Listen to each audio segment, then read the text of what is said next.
ஒரு பெண் தன்னுடைய சொந்த வெப்சைட்டில் இப்படியாக எழுதியிருந்தாள். என்னை மிகவும் நேசிக்கும் ஒரு நபர் எனக்கு தேவை. அவர் என்னை கவர்ந்தவராகவும் பிரமிப்பு ஊட்டுபவராகவும் இருக்க வேண்டும்.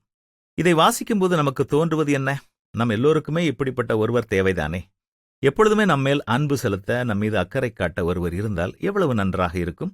அதுவும் அவர் நம்மை கவர்ந்தவராகவும் பிரமிப்பு ஊட்டுபவராகவும் இருந்தால் நம்முடைய சந்தோஷத்திற்கு ஈடு இணையே கிடையாதல்லவா? இப்படிப்பட்ட ஒருவர் இருக்கிறார். என்ன ஆச்சரியமாயிருக்கிறதா? அவர்தான் நம்ம எல்லாம் படைத்த கடவுள்.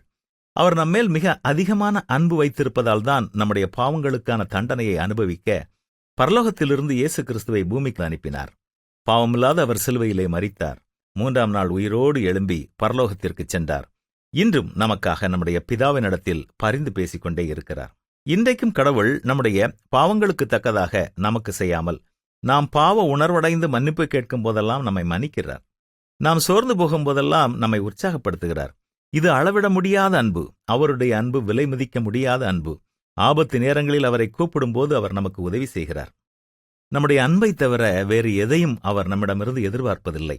உங்களை நேசிக்க நீங்கள் யாரையாவது தேடி அலைகிறீர்களா? ஏற்கனவே கடவுள் உங்களை நேசிக்கிறார். அவர் நம்மை நேசிப்பது போல வேறு யாராலும் நம்மை நேசிக்க முடியாது. அது மட்டுமல்ல, தகுதியில்லாத நமக்கு அவர் செய்யும் காரியங்கள் பிரமிப்பு ஊட்டுவதாக இருக்கிறது. உண்மையாய் தம்மை நோக்கி கூப்பிடுகிற யாவருக்கும் கர்த்தர் சமீபமாக இருக்கிறார் என்று பரிசுத்த வேதமும் நமக்கு கூறுகிறதல்லவா?